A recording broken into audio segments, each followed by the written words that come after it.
By the way, what's funny with culture, if you could trace 3 generations, not even 4, 3 generations going backwards, you may actually find that when we were coming down here, we are all connected. We are not. 100%. So at the end of the day, xenophobia for me, it comes as a result of Bantu misinformation. So I need you to match these ones: spirituality, culture, and religion. Where does it fall in the African space? The African space does not think like that.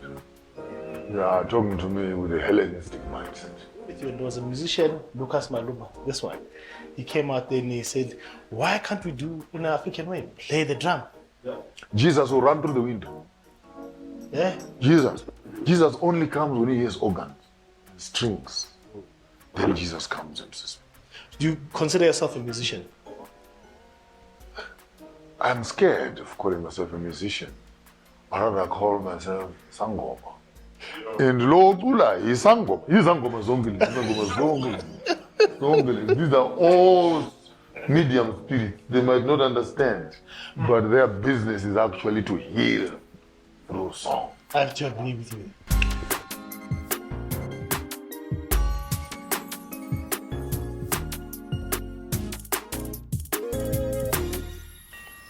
Our ladies and gentlemen, thank you very much for joining us on the Gospel Reality Podcast. Today we've got a dynamic, different, and I must say a wealth of knowledge. I've got a father, he's an entrepreneur as well. We're going through, he's an entrepreneur, a philosopher, but most importantly, he is a husband. Which is, and I say most importantly on purpose, because that's one thing that has never shaken in his bio. Dr. Maponga, how are you doing, sir? All is well. Thank you very much for honoring us. Thank you very much. You are in demand. I'm just fearing for inflation. and for me, it's you're uncancelable. Oh. A lot of people try to cancel you, and you've got how many lives now? The life of a cat. They say Maponga. Yeah. In Shona, Bonga is a cat. Oh, really? When there are many, then it's Maponga. Oh, So apparently my grandfather used to fight, and he'd fight like a cat. So they nicknamed him Maponga. Oh, really? So it's actually it's some cat stuff to do. And one thing you don't disappoint, I always learn something when I'm listening to you. So I've already learned. So if I don't learn anything after this, which I doubt, yeah. And you are from Zimbabwe, Masvingo. The Great Zimbabwe. The Great Zimbabwe. I was in Masvingo in December. In Masvingo, we're in Churumanzu, then we went to Masvingo. Did you get to the ruins? Yes. No, the ruins. No. Then you never went to Zimbabwe. No, I went to Zimbabwe. No. We also saw what is the guy. Chitekete's grave. Leonard Dembo. Is Leonard Dembo. No, you're missing the point. I'm saying, how can you get to Zimbabwe? Yeah. And you didn't put your feet inside the Zimbabwe, from where Zimbabwe gets its name from. It is named from those ruins. Really? So if you have not put your feet in the ruins, I have not been there. So Zimbabwe is made of 2 words. Zimba, it's house. Yeah. Okay, it's stone. So we build families first, then we build a nation. Zimbabwe, it's a big house of stone. Zimbabwe, it's a stone. So Zimbabwe, it's a country that establishes families on stone to build a nation. Wow. And you still did not teach me that. But thank you for another lesson. Welcome. Yeah, but I was in Masvingo, but Masvingo, but I was in town. What does Masvingo mean? Masvingo, it means I've got no idea. It means ruins. The ruins. It means again those very same stones you Yeah. see. So Masvingo actually means Masvingo is a wall. It's a wall. A wall of stone. Oh wow. So Masvingo is a town that is next to Zimbabwe. Zimbabwe. Yes. Wow. Well, had you gone to the lake, then right in the lake there's an island. What do you call that lake? Yes. If you gone to the lake, that island in the lake there, my grandfather's house was right next to Ndata. In the lake there. Yes, but before, what's that area called? Ndaza. Zaka. No, the name of the area there. Mutirikwe. Mutirikwe is the name of the lake. Yeah, Mutirikwe. It's all around Zimbabwe. It's 2 kilometers away from the road. Yes. Yes. So in the lake there, next to the lake, the island there, my grandfather's house was there. We actually moved from there when the lake was being built. Oh, wow. So my history is actually within the greater roots themselves. Yeah. Oh, wow. Is that where you go when you go home? When I go home, my grandfather then bought a farm after World War II, another 40, 50 k's down to Nikita. Oh, Just wow. across 2 rivers, across Mtokwe, across Tugwi River. Yes. There's some farms. And you can see I'm very interested in traveling. I went to Zimbabwe for the first time in December. I'm going again in August. You must So, call me when you come up. no, We'll definitely. show you no, not this commercial Zimbabwe. Proper Zimbabwe. I'll take you to the caves of the kings here, and you have some knowledge Really? of the ancient history. Yeah, but hey, you must deal with that borders. Hey, we struggle there. Oh, bad news for you is that you went at the wrong time. Good news is that the Zimbabwean border right now is one of the best, when there's Pan-Africa. Brand new border. Brain. Clean. It makes South Africa look like something else. But then I'm not going to say much. Let me leave a bit for imagination. But we have a brand new border now. Yeah. And services are improving.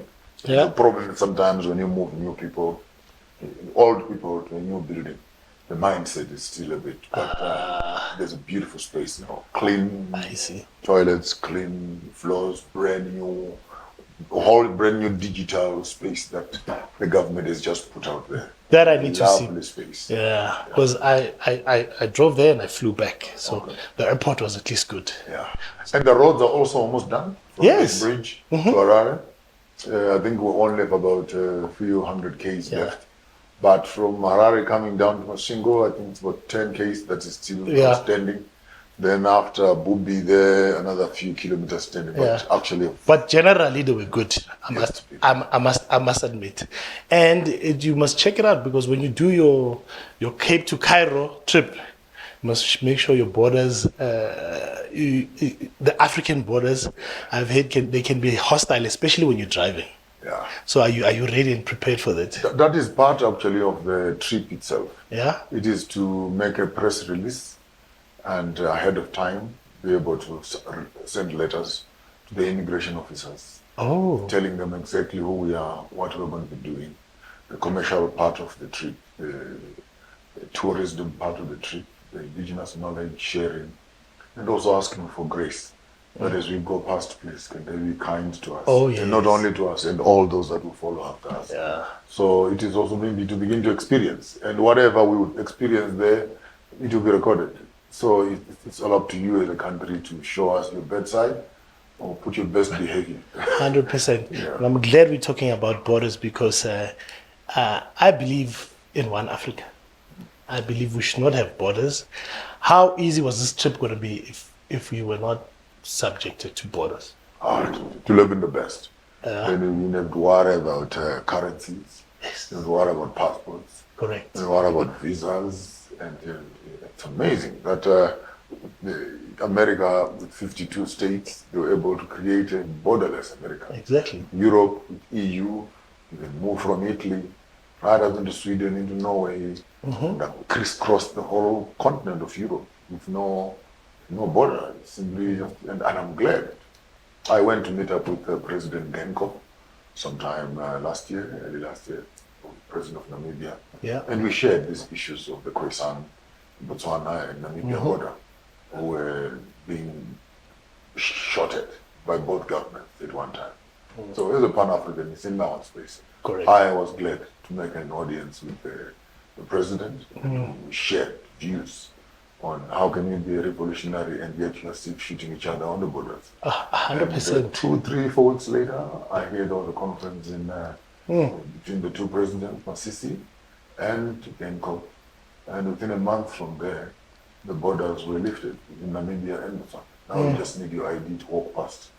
And 3 months later, 4 months at most, then Masisi sent a message to Mnangagwa that we also want to open a border between Botswana and Zimbabwe. Zimbabwe. Kenya has done it good. Uganda has done it good.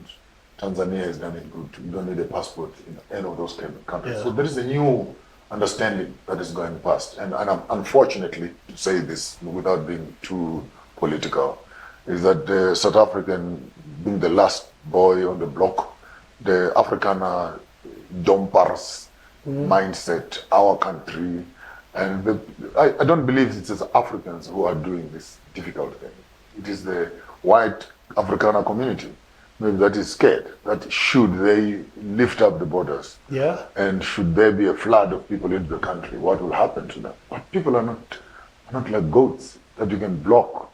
Those that want to go to Congo for mining can go to Congo. 100%. Those that want to go fishing in Malawi, will go to fishing in Malawi. And if you look at the 2 million Zimbabweans that are here, every month they are sending money home.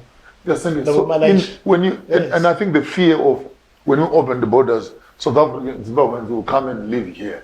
Masutu, go and stand at Maseru border during Christmas 100%. And Easter and see how many of them are going back home. Go to Swaziland. 100%. So it's almost like we need to understand that people, in as much as they want to come to Joburg to work, but we don't want to die here. None of us want to die here. We're looking for opportunities to work and go back home. 100%. And we debate these in braais, and please, if you can just open it up a bit, the benefits of having Africa as one currency and one without borders and with different states led by one person. How will that benefit us in economics? Number one, just to be very cut to the chase, you have 54 stock exchanges in Africa. Each country has its own stock exchange. And then minerals have disparities. And lots of stealing is happening from the multinational companies. So on the onset, to have one economic structure speaks of one stock exchange, where all our minerals are put in the stock exchange and they are sold at international value. So there's no back door. Actually, we'll make more money from this stock. It may become actually one of the most expensive stock in the whole world, because then you're selling platinum at the value of platinum. You're selling cobalt at the value of cobalt. Right now, there are aeroplanes in the midst of the jungles of Congo, where the Chinese are just shooting in, 100%. Load up and shoot out, and that money doesn't even appear on the GDP of Congo. That money. So there's more stealing. Look at the gold mafia story. 100%. That is happening in Zimbabwe. Corrupt mines, one thing, but also a sanctioning system where you take a country and you wingle them out of the commercial space and you want them to die. And when the people begin to find new methods of survival outside of the system, then you come up with small little gimmicks like this, gold mafia, what? But how long, 400 years later, have you been stealing in this country? And I'm actually glad that the Al Jazeera program came out, because what they thought they will accomplish it went the opposite. It went south. Because after the show, what we saw is actually banks, Standard Bank, Absa, South African, Macmillans, and all these white boys who have been hiding in the background. We had that Dubai, there's dirty money in Dubai. We had there's dirty money in India. We had there's dirty money in China. And these people from their own countries who make dirty money, who don't want to bank it in their own countries. If it is banked, another story. They go to their own bank, take their own money, fly across the continent, private jets and etc. And they come to do corruption here. And when they've done the corruption, they want to say you are corrupt. But you stop and say, but you never saw a Zimbabwean running in the streets of Dubai with gold and etc. It's you who come here and don't want to do things in the proper way in which the government legislates them, but you want to work on your own parallel system. And at the end of the day, you have corruption, which is the venue, the corruptor, who is the one who has got the money, the corruptee, the one who is taking 2%, 3%.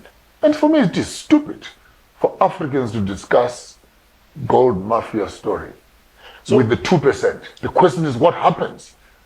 What happens to the 98%? Where is the real money going? Here we are discussing Hubert Angel, who are receiving 1.2%, 2% of the transaction. Where's the chunk? Who talks about the... So for me, corruption is not the 2%. This is attitude and loose change. The real corruption are the banks, the transportation and security companies, insurance companies, who allow a man to walk out of the bank with briefcases full of 400 million. And don't ask the man, where is the money going? What is it going to do? And here you are, lecturing about money laundering, but money is being laundered from your American banks, your British banks, your Dubai banks. So I don't buy some of these stories. It's one thing to hear these popular sentiments on media. It's another thing to fully understand. Correct. And while you're there, what are the gatekeepers, which are our leaders in Africa? What role do they need to play to make sure that we are out of this cage? You cannot come out of this cage in an easy way in which you're thinking. You have to look at a system that has been built over a period of 400 years, entrenched, tight. Schools, prisons, hospitals, banks, government, tenders, legislative frameworks, body that controls architects, that controls doctors, that controls nurses, driving licenses and schools. All these systems that are put into place. The most dangerous thing, then you take a gorilla, a soldier, an MK soldier, who has been doing toy in Angola for months and years. And now there is freedom. You take that man from the bush of Angola and you put him in a financial institution. Yeah. You put him in a government institution. And you as common people, you look at this guy and say, he must do better. But what if I tell you, honestly speaking, that maybe he does not know how this spider web works. He may have correct political slogan, Amandla, Amandla, all right, beautiful. After Amandla, then go to the stock exchange and understand how banking, insurance, housing, and etc. This whole system works, and the white man has planned it. Yeah. You may find that the African knew how to liberate politically, but does not have a full understanding of the economic place. So, in my 2 cents worth, you cannot put a revolutionary into the square box of a colonial parliament and government and ask that the revolution will proceed. In fact, the system will kill the revolution because the revolutionary becomes the new colonizer. I was waiting. So President Mandela walks and sits in a chair that P.W. Botha was sitting. Yeah. And why is sitting in this chair? To administer the system. So the prisons continue. The dompas that you were banning during the liberation, they continue. The passports continue. The borders continue. Nothing changes until you change the system. Changing political leaders is like swapping hyenas with foxes. Oh. Now I'm glad you went there, because when you surf out, what falls out is things like xenophobia, tribalism, because now we're fighting amongst ourselves. Because when you look at South Africans now, we think Zimbabweans, for example, are stealing our jobs. We think that by taking the Zimbabweans back, economic freedom will come to our shores. And we've argued about it, and it doesn't seem like we've found a way out. But I want you to tell me your thoughts around xenophobia. And the reason I'm asking you this is South Africans, which I feel like Botswana, Lesotho, actually as Africa, we are brothers. We have killed our own in South Africa in mass protests where we say we are protecting our borders. It happened in Diepsloot, Alexandra, a couple of times in Soweto. Do we have blood of our brothers in our hands? And if yes, what do we need to do to cleanse? You remember the story of Cain and Abel? The blood cries out. Right. And punishment is then inevitable if we don't do anything about it. Okay. I'm a writer. I write stories. I write media programs and stuff like that. All I need is a pen and paper, and I write. So if you say I'm taking away your job, I wonder what job am I taking? It's funny that a taxi driver can be killing a medical doctor and say you're taking away my job.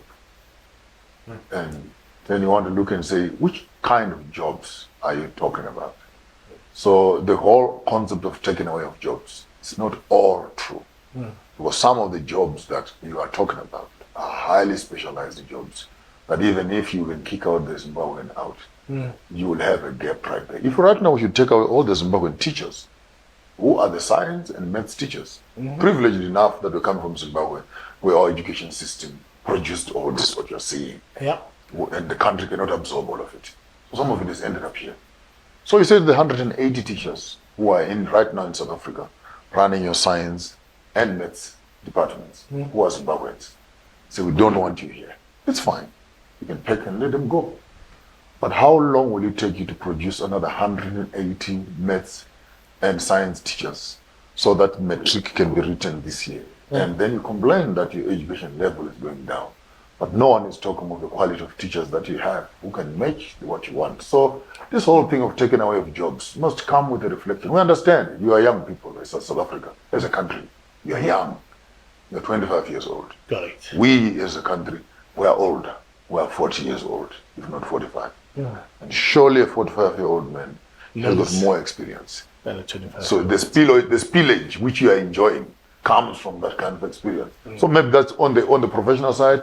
Yes, if we are talking about restaurant workers and etc., then there's abuse there, because it is the white guys who own these firms, who don't want to pay for insurance, who don't want to pay the real rate, who don't want to pay for UIF and other contingencies.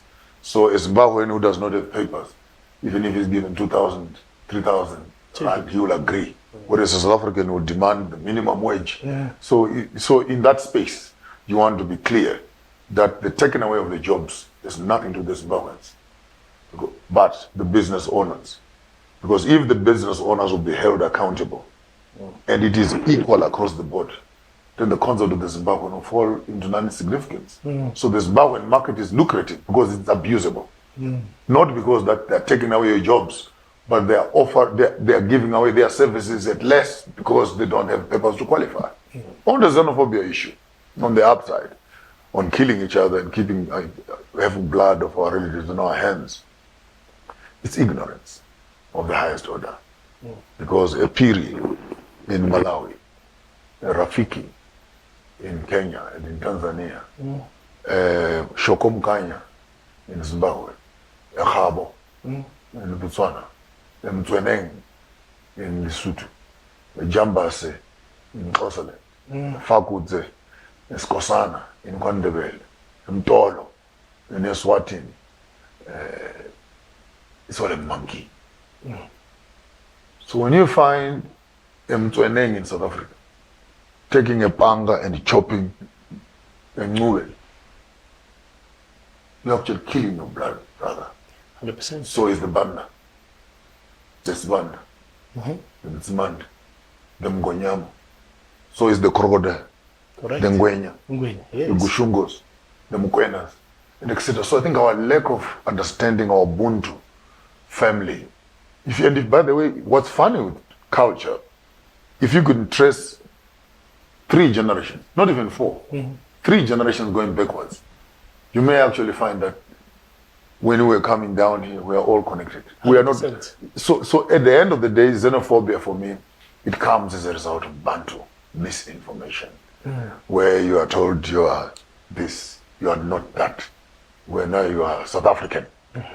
But being South African, what does it mean to be South African when 60% of Johannesburg is migrant labor? So all you guys, if I can trace 2 to 3 of your grandfathers, you may find your fathers from Zambia, from Mozambique, from Zimbabwe, from Botswana.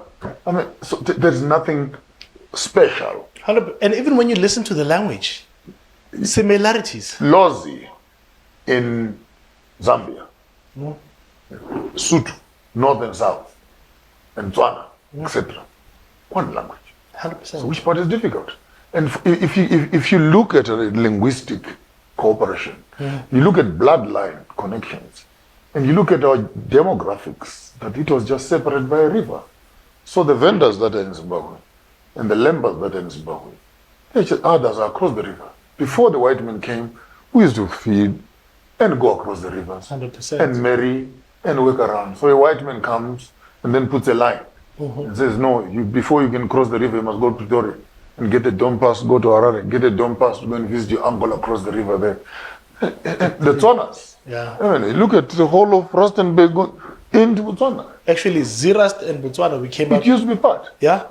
Mpumalanga. There's still communities that cross without a border. Mpumalanga from Witbank, right up into Malelane. Yeah. They're all Swazis. They still go to celebrate their Ngolas and etc. in Swaziland. But the king was pushed into the mountains. Look at Lesotho. Even Lesotho. From Free State, right up from Bloemfontein, Ntabanchu, Tababusihu, right to the backsides of things.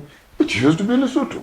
So, and not that we are not aware of it, but I think these political borders, they come with some certain privileges. When you say, I am South African, I am Tswana, I am what? But you look around and say, well, how much of South African are you? How much of Tswana are you if you're from Mpumalanga and you say, I'm South African, yet you are a Fakudze from Swaziland.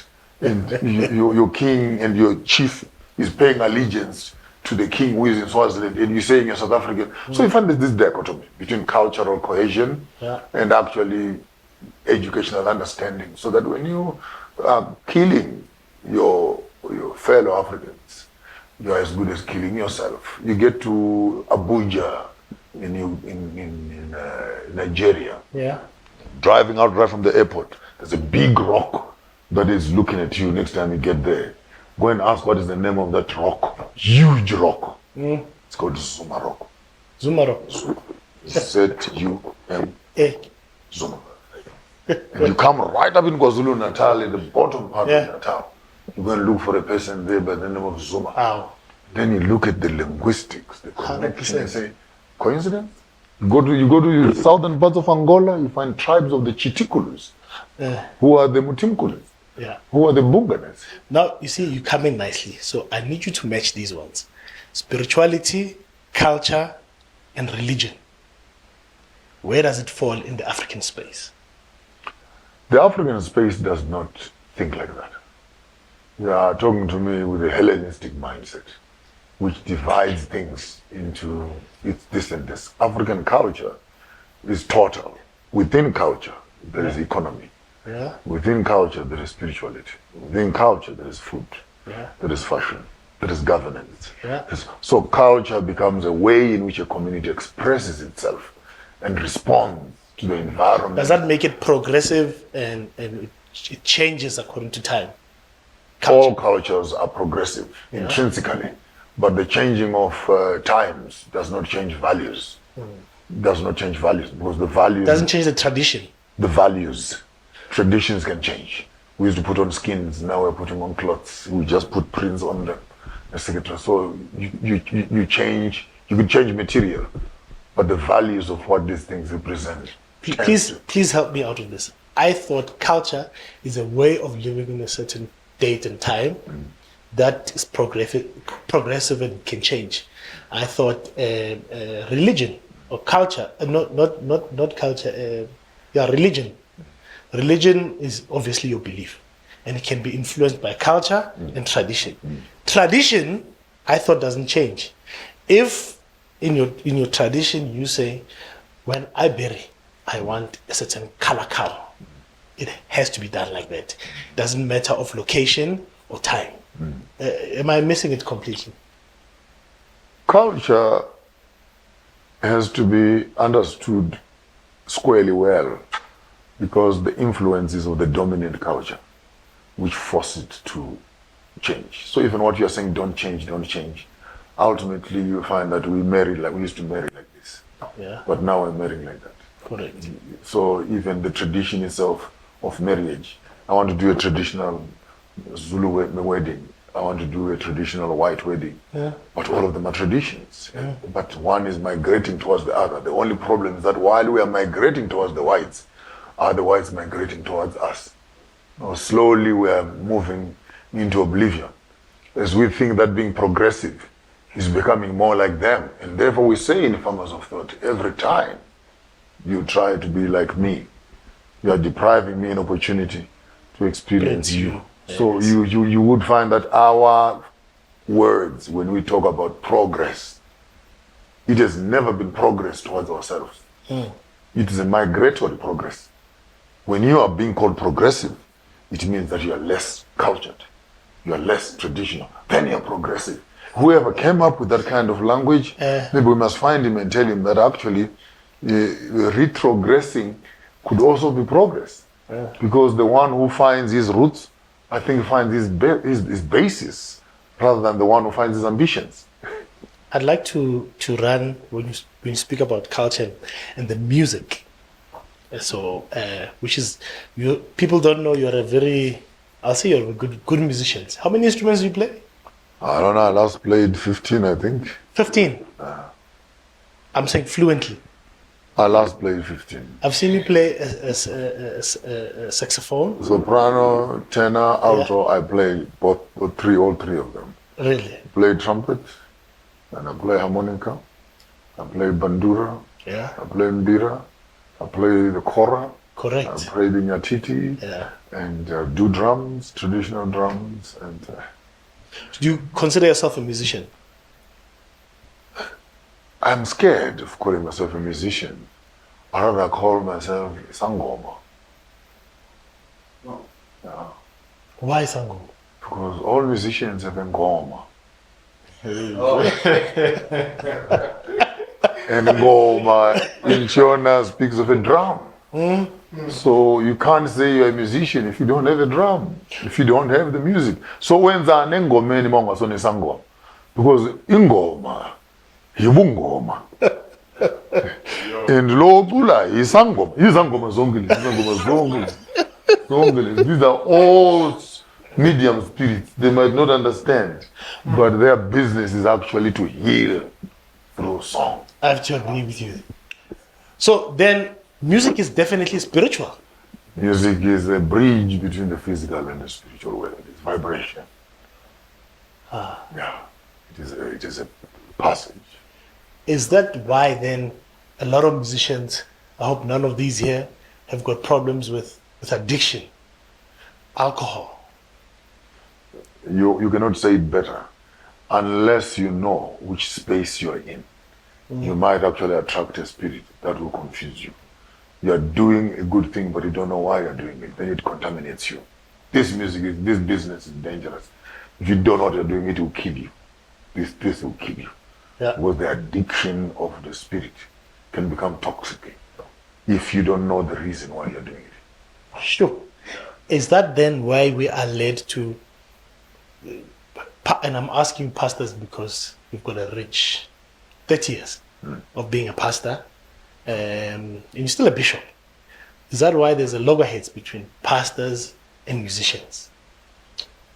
The Bible itself says musicians must be paid. The King Solomon's temple, which had a few hundred musicians with trumpeters, they were on the payroll of Solomon. And music is a ministry. It's no doubt that they're actually ministers in song. You become a minister in word. So whoever came up with the idea that the minister of word is bigger than the minister in song, and that person must be found also and be shorted, because it looks like they are the ones who brought the problem that we have. These two ministries are supposed to work hand in glove, because while you minister with the written word, the other one is ministering in song, and the combination of these two creates the environment of worship. So the musician must be paid, the preacher must be paid, and the foreigner who is in your house must be paid also. So for me, being a foreigner in South Africa, I need to get a salary from the church, because the Bible says, while you were also in a strange land, you were looked after. So you need to look after strangers, and the last most important group are the widows and the orphans. So tithe and offerings is not only for the pastor's pocket to run away and do a splash life. You actually should take it and cut it into 4 pieces. So the 10 rand must be cut into 4 pieces. And one piece goes for the orphans, the other piece goes for the strangers, the other piece goes for the musician, the last piece goes for him. Sure. And what do you say to people? I don't want to engage you on that because Sepel is cut. When people say worship is not music or music is not worship. Worship is an end in itself. It's not a means to an end. Now that's some serious English. You need to process that. Please. Worship is an end in itself. It's not a means to an end. Because when you worship, you're not worshiping in absence. You're worshiping in the presence of. So your worship will not reach heaven when you're at home. But when you are worshiping, you're doing it in the presence of the one whom you wanted to hear. If we worship, we're not worshiping God who is in heaven in absentia. When we worship Him who is present amongst us. So the disciples went in the upper room and they started to sing and worship and break bread together. And the presence of the Lord was amongst them. Tongues began to fall upon them. And you can read through the entire text. So the mindset of the modern number 2000, to think that we go to church and we worship and we leave God either at church or in the evening, then our worship service will be taken and the angels will go and report in heaven that, hey, they were at church today. It's all wrong. And if we knew whom we are worshiping, the attitudes of those that are present would change. Maybe cell phones would stop working. Maybe chewing chappies would stop. Maybe playing in the gym would stop. Because we know that the subject of worship is present. And then we become the object through which we are doing this. But once the object and subject are detached, then we have the churches the way we have them today, where they've become circuses and become humor stations and comic stations.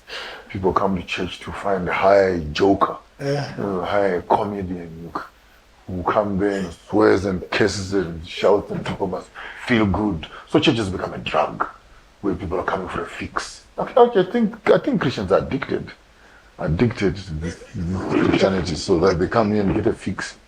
And then they go back home every week. They must hey, you must get off drugs. As you were going there, you reminded me. Remember your sermon? I am not the man. That sermon, I still watch it even today. Is that then now irrelevant now, according to you?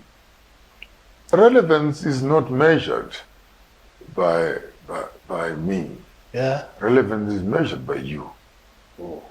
It's not. If I understand myself as a vessel of grace, then I become the one who comes to deliver what I've been given. And when it finds you where it finds you, then it has done its job. So it's you who can judge whether it is relevant or it is not relevant. So it's not up to me. I went to grade 1, I went to grade 5.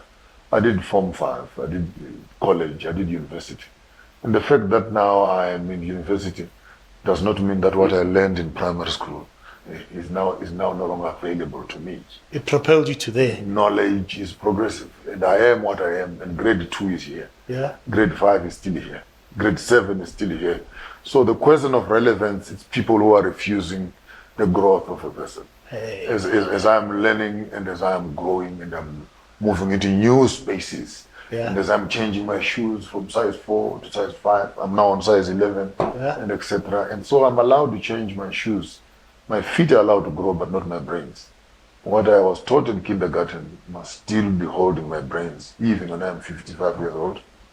So you said in your infancy you believed everything. Adulthood, question everything. If you find you on a good day, question the question. I need to ask you this. And you had Ndate Mulawuds who wrote the book, Could Jesus Be Black? But I found that thing very, very interesting. The first question I want to ask, does it matter if he was black or not? No, I ask you. Should you walk up to a shop and you want to buy Coke and it is poured in a Fanta bottle, would you buy it?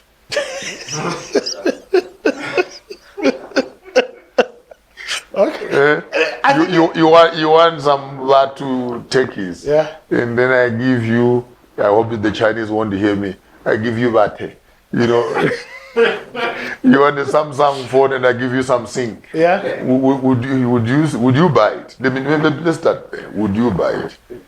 Chances I wouldn't. Why? It's not what it says in the bottle. It's fake. It's fake. It's fake. So now, this is the part I want to understand. Are you saying Jesus, or is it called Yahoshua, does not exist, or you saying this person they naming Jesus is not? He was not white. He was actually black. His father He's also black because they say his skin is like jasper and Kalino stone. His hair is like wool. So are you saying that Jesus doesn't exist, but I believe in Yahushua, for example? All right. Very, very good question. That is it's an academic question you're asking me. Because it's one thing to create a name 500 years ago, not 800 years ago, etymologically speaking. That's the Council of Nicaea coins up this Jesus concept. And then you take me to a theology school where you teach us in theology, you don't translate. A name, 100%. You come here and then you deliberately translate a name to be Jesus. Closer to the Romans, we have Zeus. Then Jesus becomes the son of Zeus. And then you draw him up. You portray a certain imagery, which you know will be convenient for you on your colonial journey. You come here and you sell us a pig in a bag. You say, just close your eyes and imagine that is a sheep. And then I wake up and said, no, but this is a pig. This is a pig. Where is the sheep that I ordered? Where is the lamb that I ordered? Then people say, you're an unbeliever. You don't believe. Just close your eyes. The packaging does not matter. We prayed. So it reminds me of a good story. In my humorous life, a Chinaman baptizes another man. And he says to him, every good Catholic does not eat pork on a Friday because Jesus was crucified on Friday. Oh, yes, do you understand? Sure, I understand. First Friday, the Catholic priest comes to check his new member. And lo and behold, when he's approaching, he can smell the pork chops in the background. Comes there storming, but I told you, Chinaman, you don't eat pork on Friday. Chinaman says, oh, don't be so angry, Father. Don't be so angry. Father, take hand, put in a little bit of water, sprinkle on Chinaman, and say, Chinaman, you know more Chinaman. You're Catholic. Chinaman put hand and say, pork chops. They are now fish.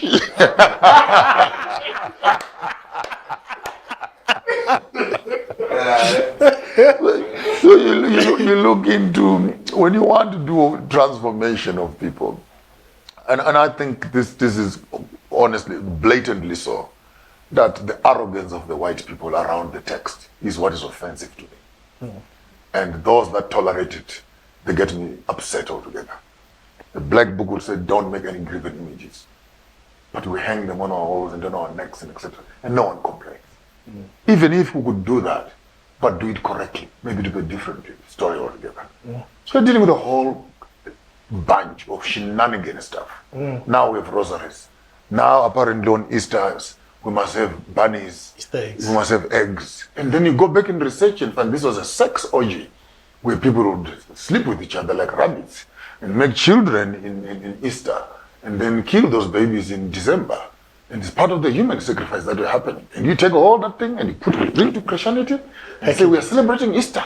This is Easter. And say, come on, guys, can we stick to Passover? Let's stick to what we know. Because Passover speaks of liberation. People in slavery moving over to conquer stuff. But this Easter thing you're celebrating, where do you find bunnies in the Bible? Where do you find these hot cross banners in the Bible? And Christianity is so sensitive. You can't ask them anything. Because once you ask, you're a non-believer, you're a satanist, you're evil. But I'm not coming to you only as Maponga J. I come to you as Maponga J in Africa.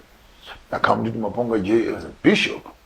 I also come to you as Maponga J, a scholar of the very text that you consider as yours. So if you want me to remove my gloves, if you say preach to me as a pastor, I'll give you what you need to hear from a bishop. But if you say to me as a scholar, you ask me questions, such as these questions of Jesus, then I'm actually thinking in my head, do I approach you as a As a theologian, do I give you a pastoral answer or do I give you an African answer? And in my head, I'm actually going, so when I'm weaving my head like this, I'm wondering, where do I place you? That a black boy from North Africa could disappear into Europe. When he comes back, he's got blue eyes and he's got blonde hair. And you look at the person who drew the picture, the Da Vinci's and etc. And you hear the stories around who he was drawing, his gay friend. So the symbolism right now of Christianity is a gay man who looks like Jesus. When you say gay, you mean happy? Not happy, Mchana. Don't be tricky. You know what I'm saying? He was homosexual. Okay. So the symbol right now, which the church and media has adopted. No, and by the way, don't be angry. Just do your research. Just go and Google. Find out what's who happening. is this person that is drawn, that we now hang in, and when we see him, you almost feel like you can't even touch him, you can't bend him, because he looks like your savior. See, that's a amount of brainwashing that can happen to you. And when you read all the revolution that happened in Israel, from the book of Samuel, right up in the book of Malachi, part of the revolution is that a new king would come in and burn the altars of Baal and Ashtoreth and destroy all the idols and remove them from the house, then clean up the house. Then the revolution would begin. I wonder if one of those judges would walk up to our spaces today and call for a revolution. How much of what we are holding on as truth will make its way to the fireplace? Because these are the things that are an abomination before the Lord. And yet we have come to worship them. Some of us even worship in front of this Mother Mary and what and what. Some of us carry crosses. The other guy in Kenya the other day says he's Jesus. And they said they want to crucify him over Ethan. He ran away? Yeah. Went to the police. Like, no, we don't have a problem with your claim. We just want to crucify you. And we want to see if you are going to resurrect on Sunday. I'm conscious of time. Yeah. The last question I need to ask you.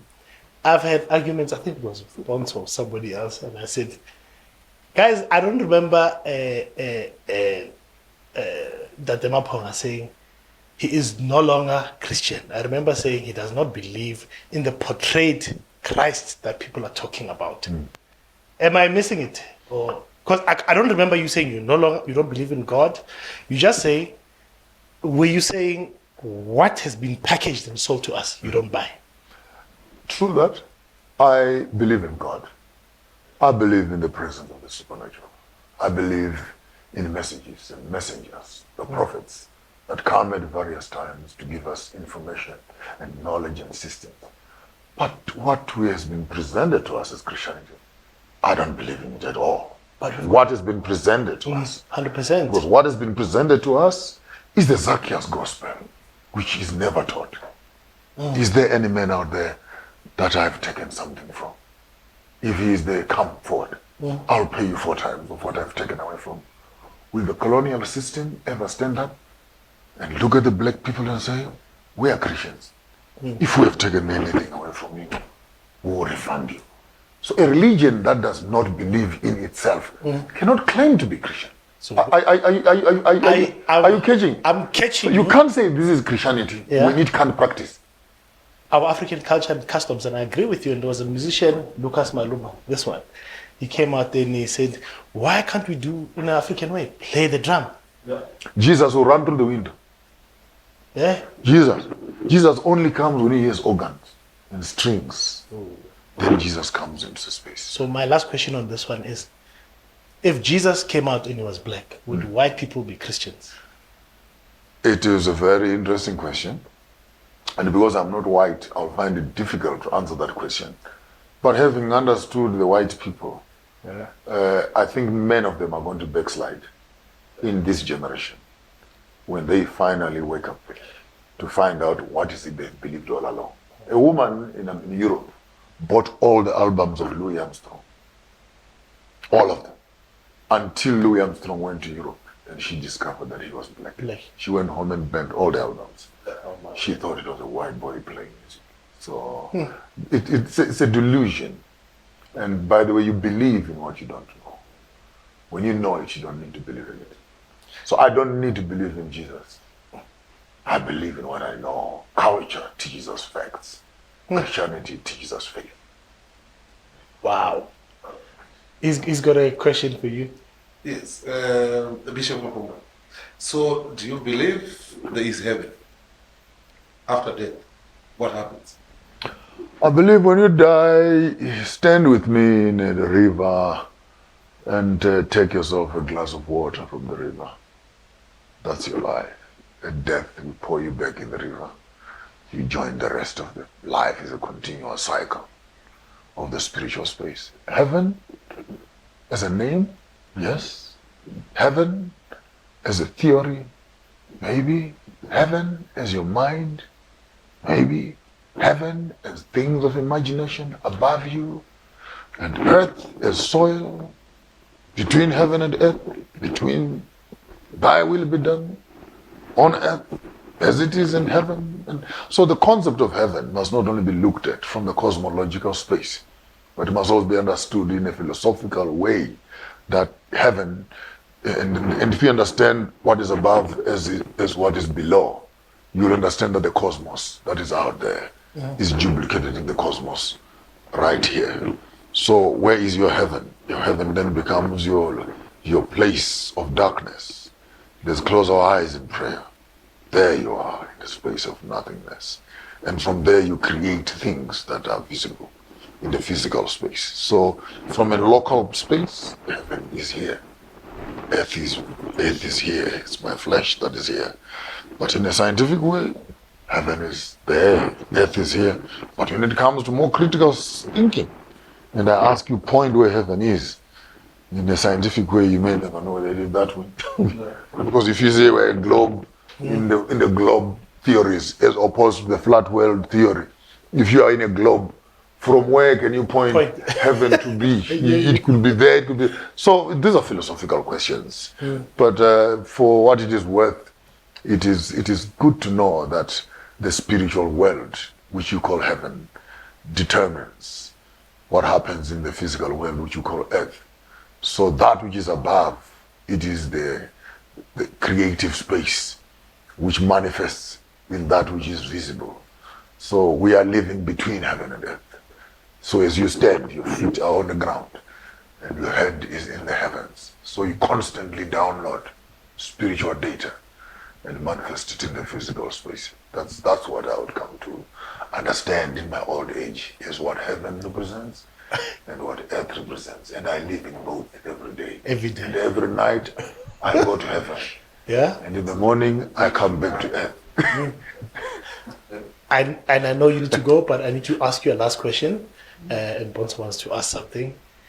Okay, Bonzo, can you ask quickly? No. So I just want to know, when you look at the kids today, or the generation of now, and the African spirituality and having to know their roots and all of that, do you think that can still be preserved? And the reason why I'm asking that is, black kids go to white schools and all of that, and some kids can't even speak their home language. So do you think we will get to a point where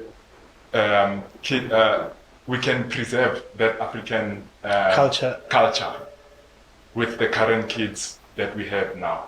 You're asking me to make a projection. Dude, are we going to get there? And the question is, where is the there?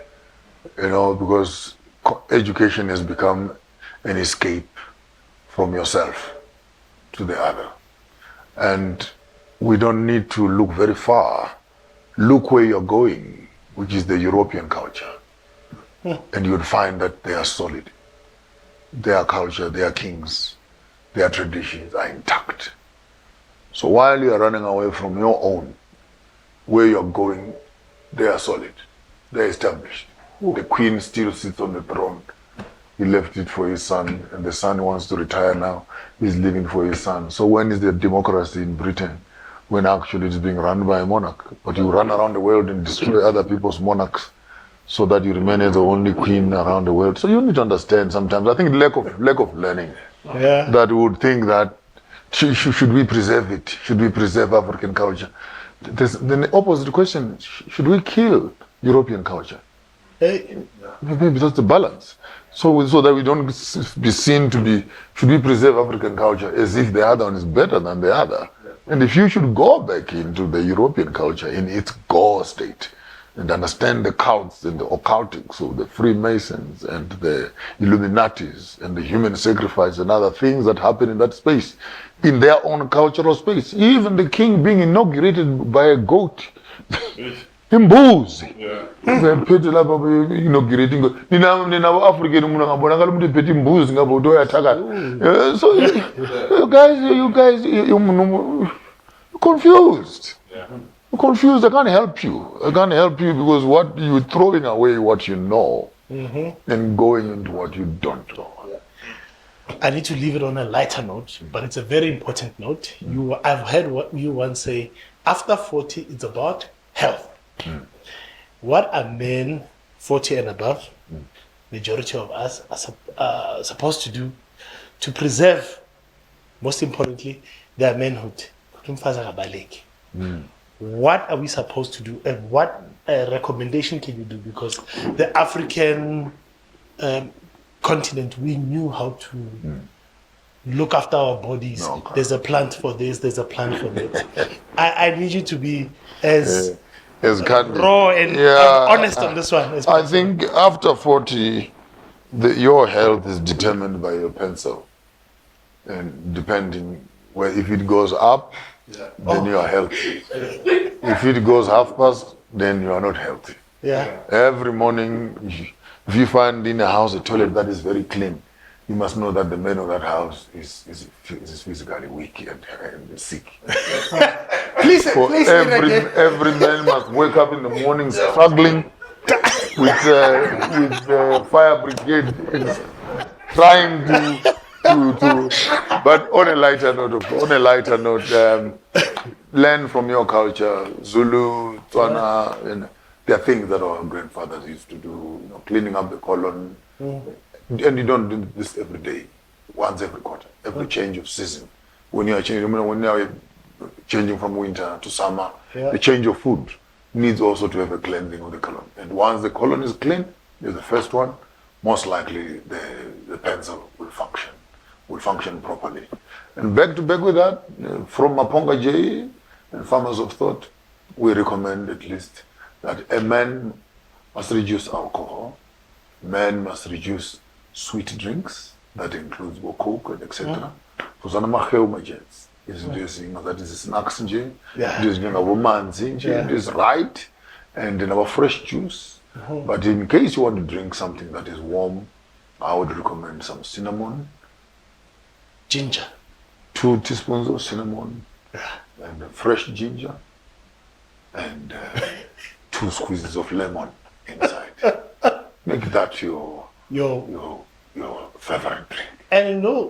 And your wife will be happy for about 3 days, then you drink again. But you can make it a daily juice, and you won't regret it. I thank you very much for the sacrifice. You've honored a boy from Hammanskraal. They'll give you something to drink. But you can't just go, we want to give you something very special from the Gospel Reality Podcast. But Maponga aside tint anything, Naku is here. And he said it first. So this is see, when you do your journey across the oceans, this keeps things cold, keeps things hot. Both ways. But that's not all. For your wife. Thank you. She cancelled your flight because of this. So please tell her this is from Letlotolaka. Maponga's wife. It's got my bath foams, my bath bombs, kuna shower gel, igeza nezolo. Wow, Jesus. So this is for your wife. Please tell her that we send our regards. I appreciate you, and we hope to be meeting up again. Remember, you said this is part 1. And we are excited also, even after we are closing, to want to encourage young people to come up with new brands. We must eat black, we must think black, we must dress black, we must wash black, we We must carry black. We must. As it were, let's put more products out there. I like what DJ Sbu are doing. Yes, I like what Ubatu are doing. Beautiful. I like what Lieto, anything Vukadaki, anything that is black. And I think maybe one time you must actually do a show here of just celebrating black brands. 100%. And sharing ideas, sharing contacts, and start buying from each other. Because until we convert our culture into our currency, we will sponsor our enemies.